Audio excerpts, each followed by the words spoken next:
Hi guys, I'm back again today with another Buy Me a Coffee request, and today we're checking out 3 Buy Me a Coffee requests, and we're starting with bringing up children the Dutch way on a TED Talk. So I'm really intrigued to check this out.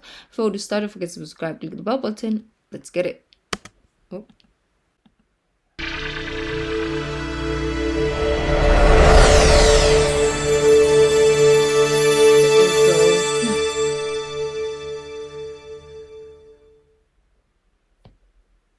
How many people in the room today are parents or planning on becoming parents in the future? Quite a lot of you. Now imagine for a moment that in 3 to 6 months' time, you're going to have your first baby.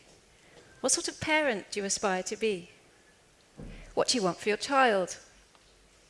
You might want your child to be intelligent, well-educated, popular perhaps, or sporty. But most of all, you probably want your child to be happy. Now, in our modern day parenting culture, this usually equates to the child being successful in order to be happy. And in order for your child to accomplish this, you're going to try and give them the best start in life and be the perfect parent. Now, there's an assumption that children need and deserve all the time, money, and attention a parent can superhumanly provide in order to give them a competitive head start. And this has become culturally ingrained. I've heard about the matka Polka tradition here in Poland, of the mother, and presumably in progressive families, the father too, sacrificing themselves for their kids and their family. So I think this might be relevant to you guys here today. Now, the idea I want to share, along with my co-author Rina Meyer-Costa, that putting all your energy and attention into aiming for perfection is not the best approach, not for you and not for your child. This is not an obvious idea at all. So we want to explain why and tell you how our life experiences show this to be true. Being a great parent does not have to be about being the best, about winning the competition of life. And it's not necessarily a good thing to overthink parenting or over-research it. A more relaxed approach can take the stress out of parenting, as we discovered when we moved to another country. Now, who are we? How come I'm here on stage telling you not to be the best parent you can be, that less parenting is more, that overthinking things can damage you and your child, that there's a danger in trying too hard? I do agree, I'm Michele 120 Hutchison. million. I'm a British editor and translator. I married a Dutchman and moved to the Netherlands in 2004. I was 37 weeks pregnant with my first child, and he's now a strapping young man. He'll be turning 14 soon. My second is a very sporty daughter, and she's 11. That's how I would describe both my kids as happy. Now let's have Rina introduce herself on film. Hi, I'm Rina Meyer-Costa, a San Francisco native who fell in love with a Dutch boy. We decided to get married, settle in Holland, and are now the proud parents of 2 boys, ages 6 and almost 3. And are looking forward to baby number 3 this coming fall. Oh. Michele and I independently came to realize that Holland had a very liberating approach to raising children that was quite different from what our friends and family in the UK and US were experiencing. The Dutch approach towards parenting was actually a breath of fresh air. In Holland, there seemed to be a lot less anxiety and a much more relaxed environment. The parents all around us seemed happy. And as the saying goes, happy parents usually have happy kids. But don't get the wrong idea. It certainly isn't an anything-goes parenting approach. Rather, it is a pragmatic, understanding, and reasonable way of teaching and loving children, the right balance between hovering and keeping a distance. Studies compiled by UNICEF in 2007 and 2013 rated Dutch kids as the happiest in the world. Dutch kids were ahead of their peers in childhood well-being compared to 29 of the world's richest industrialized countries. And when we talk about the happiest kids in the world, we're describing our children who are self-aware, responsible, confident, have healthy relationships with their family, friends, and peers, and are able to find their place in the world. And when it came to Dutch children rating their own happiness levels, over 95% of them counted themselves happy on the life satisfaction scale. Wow. So I decided to blog about it, titling the post, "The 8 Secrets of Dutch Kids, the Happiest Kids in the World." I had no idea that people would actually read it. After all, I was just another mommy blogger. But something about it resonated deeply with lots of people around the world. The blog attracted the attention of a publisher, the very one Michele left to raise her children in Amsterdam, and we found ourselves co-writing The Happiest Kids in the World. It came out last year and attracted a storm of media. Rights were sold to more than 12 countries, including Poland, where it was published a couple months ago. Now, the norm in Holland is for simplicity. To the pragmatic, family-oriented Dutch, it makes absolute sense to ensure that children grow up happy. They maintain a healthy attitude towards their kids, seeing them as individuals rather than extensions of themselves. Dutch parents have consciously clung on to the kind of childhood most of us had and are recreating it for their own children. Compared to the rest of the world, where hyper-aware parenting is the norm, Dutch kids relish in relatively unlimited freedom, riding their bikes to school, playing on the streets, visiting friends after school, all without the supervision of their parents. Okay, before we continue, I also want to add something. So yesterday I was hanging out with my friends, and for the first time, one of my friends opened up about the fact that because she's taking nursing, or she's now working at a hospital as a nurse, and we like, oh, so was nursing your dream? And she was like, no, it was my dad's. She wanted to play clarinet for the royal family or something like that. Like, she wants to be in the royal bands. She didn't want to be a nurse, but Filipinos, right? But anyways, so I was thinking, I was like, you know what? Most of our parents, especially here in the Philippines, maybe Asian cultures like this, but I'll speak specifically of Filipino, but not all, but most. They always want to choose your careers for you in college. They always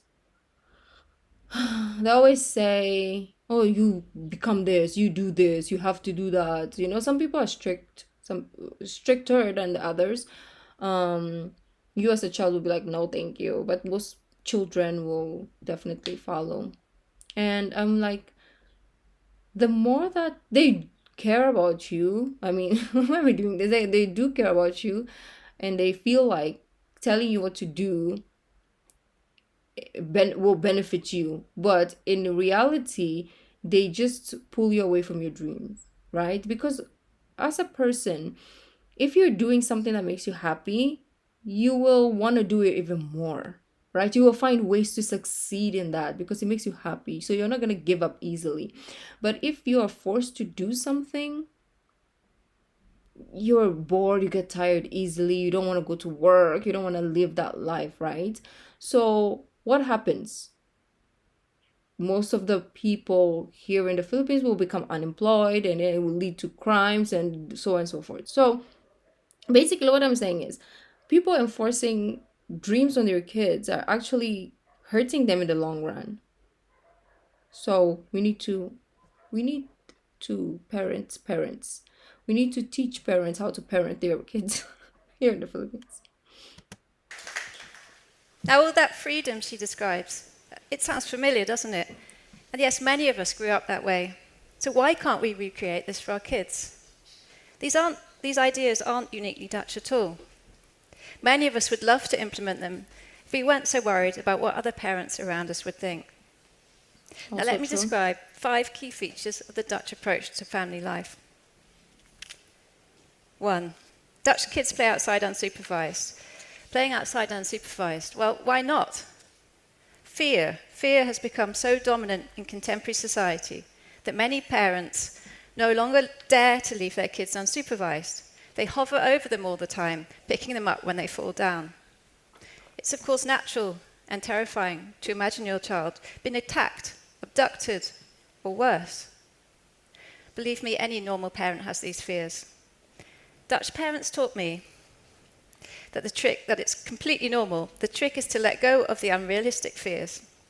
Independent play is in the child's best interest. Now, my kids played outside in the park opposite our house from a very young age. I'd watch them surreptitiously through the window and gradually lengthen the leash as they grew older. According to UNICEF, children in the Netherlands are no less safe than anywhere else in Europe. They're no more likely to be abducted because of unsupervised play. Children don't pay the price for the freedom their parents allow them. 2, Dutch kids bike in the rain. Well, cycling in the rain isn't nice, is it? But it's in Holland, it's totally normal. No one thinks twice about it. When I moved to Amsterdam, one of the first things I got was a bike. Bikes are almost compulsory in our flat country, where there are literally more bikes than people. Children start cycling at an earlier age, around 4 years old when they start school. Parents teach them to cycle safely and don't worry about them cycling on their own from about the age of 9 or so. There's a good network of cycle paths like you're trying to create here in Poland. And rain gear is all you need to cope with the terrible weather. It rains a lot in Holland.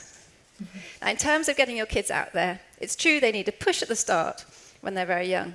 Any kid would rather be chauffeur-driven. But it just becomes normal to cycle. And soon they stop asking and just get on with it. Mm-hmm. Research has shown that cycling in all weathers makes children more resilient. And people who are more resilient are happier.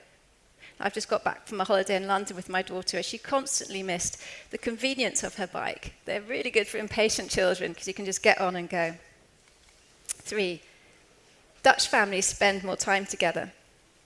Mm-hmm. A good work-life balance is not unattainable.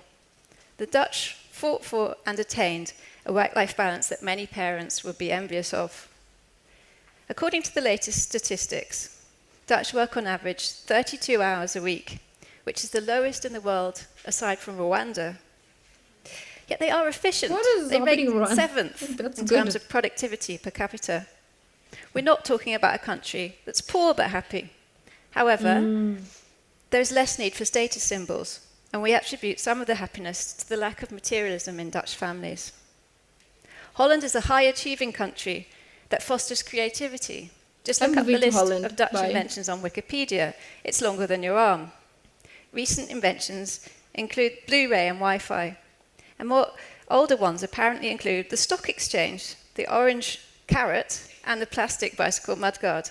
The only part of a bicycle invented by the Dutch was invented by a woman, Wilhelmine van Woerd, who also invented all kinds of other useful accessories.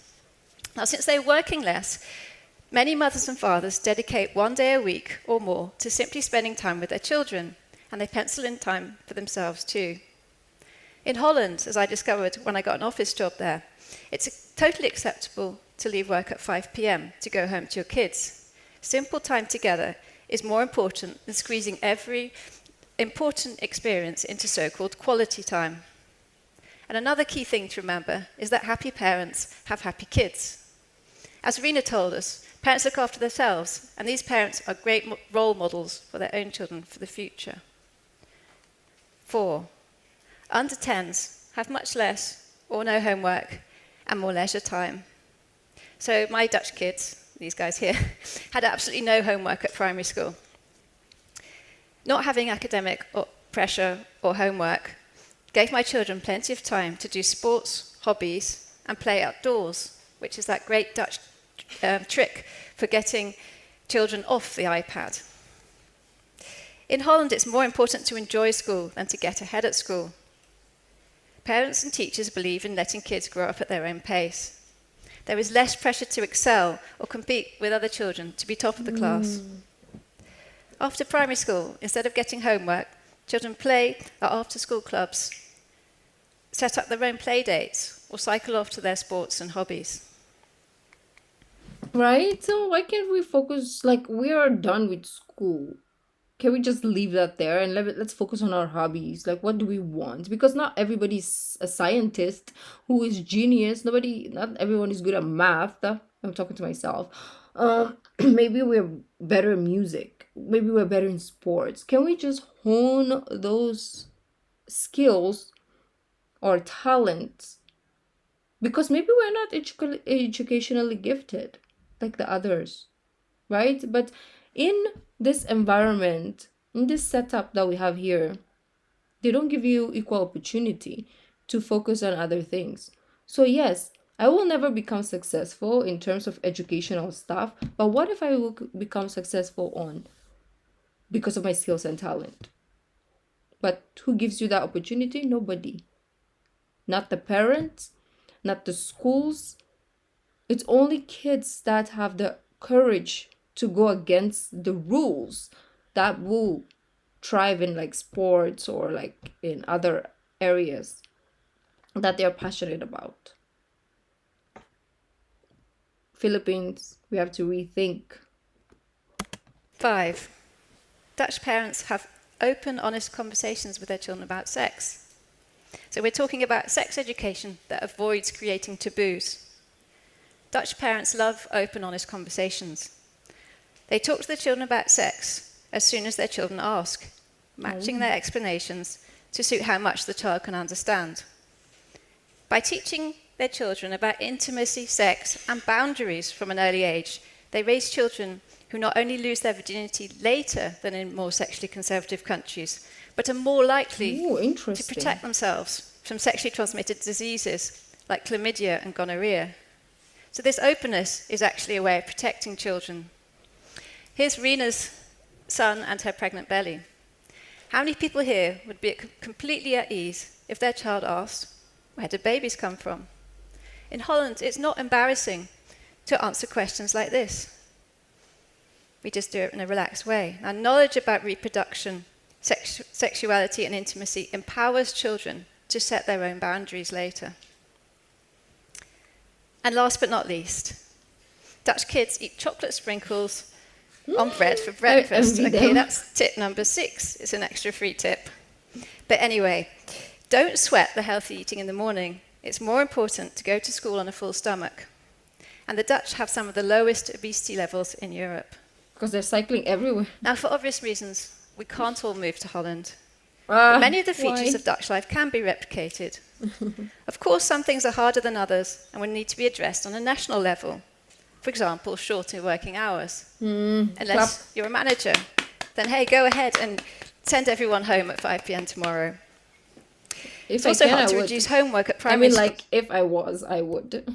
For sure. Like, 3 p.m., go home. What are you doing with your life? Send everyone home at 5 p.m. tomorrow.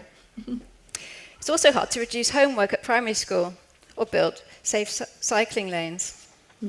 Other things require local cooperation, like creating safe communities where kids can play unsupervised, and any parent watching looks out for all the kids, not just their own. Now, this is my home street, and this shared community life is typical of Holland. But here are some things that you, as an individual, can adopt today or in the future when you become a parent. The Dutch aren't doing parenting better so much as they're doing less of it. They're less hands-on, as it were. So stop doing everything for your children. Let them play outside alone. Independence leads to self-confidence, which develops self-worth and manifests as happiness. Allow our children to make mistakes and learn from them. Only then can they build up resilience, the ability to face and overcome challenges. Dutch parents let go of what they think their children Because now kids are so spoiled. You see them screaming for no reason because they don't have their phones and iPads. And I'm like, ugh. I mean, I look at the parents, but then I'm also thinking to myself, would I be even better? Like, would I do a better job? Maybe I'll literally be the same as them as well. So who am I to judge, right? Because I don't know anyone's situation. But I feel like it's the culture that we grow up in that makes us like that, makes kids now like that. Face and overcome challenges. Dutch parents let go of what they think their children are supposed to be and give them the chance to develop into independent, confident, self-sufficient beings. Rein in the pervasive, crippling anxiety and our shared delusion that we can curate and control every last detail of our children's lives. We're not advocating taking crazy risks. Note the children here have on safety belts. But although it's a metaphor, a nervous parent might deny these kids the pleasure, excitement, and a valuable opportunity to learn about balance. Oh, one important thing as well that I learned is when you hold on to something, like if you don't allow something to grow, you actually hurt it. Like, for example, there's a flower, right? You love this flower so much, and if you pick it, like you pick the flower, it's gonna die because it's sooner. if you let it grow, it's gonna bloom beautifully, right? Or if you hold on too tightly to something, it crumples, it destroys, right? But if you allow it to be an item, like for example, if I hold on to this so tightly, it's gonna like break or something. But if I allow it to be a bottle, just allow it, it's just gonna live like its true self, this bottle, right? So if you love something, let it grow. Learn from the Dutch word relativeren, which means putting things in perspective. Rather than worrying about all the horrible things that could possibly happen, teach and equip children with important skills such as knowing how to swim, how to follow traffic rules, and being vocal about personal boundaries. Now let's hear from Rena again. Hi, it's me, Rina again. There really is another kinder and more pragmatic way of parenting, and we'll leave you with this. Yes, parenting really can be both joyful and fun if you allow yourself to relax a bit more and allow your children more freedoms. The less you do for your kids, the more they do for themselves, and the more empowered they will become. Empower them early in age-appropriate ways to do things for themselves and allow them room to fail. This enables them to learn how to cope and become more resilient. The Dutch approach to parenting helped me become a more confident, relaxed mother. Parenting is still a lot of work and oftentimes thankless, but if we start coming from a more honest, forgiving place and allow ourselves to start enjoying parenthood and embrace the messiness of life with a bit more Dutch pragmatism, we and our children will be a whole lot happier. These ideas are vitally relevant to parents, not just in Holland, not just to us, and not just in Poland, but to all parents everywhere, and to everyone who may be planning on becoming a parent in the future. Note that the Dutch approach actually makes raising children less daunting. My closing words to TEDxKazimierz are these: do less, stress less. Give your children the space and freedom to learn through play. Let them learn through making mistakes, through falling down and getting back up again on their own. Don't protect children from risk, but prepare them to face the world as it is and keep an honest, open conversation going. Learn from the Dutch just as we did. We built our family lives in Holland, in a way we felt was much saner and more practical for us and our children. We want as many people as possible to take something away from the Dutch approach to family life, to be happier parents with happier kids all over the world. Thank you.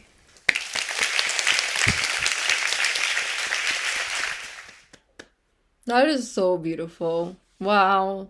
Yeah. Even if I can't move to Holland, I'm going to raise my kids if I have one or two, or how many, if I do in the future, like Dutch people. But the problem is, it's not only, yes, we can start in our own countries, or communities, but the thing is, if I do that here, other parents are not doing the same, so it's gonna be like your kid is on your own also at the same time. So it's better to move there. That's my excuse. Well, thank you guys for joining, and I'll see you in the next video. Bye.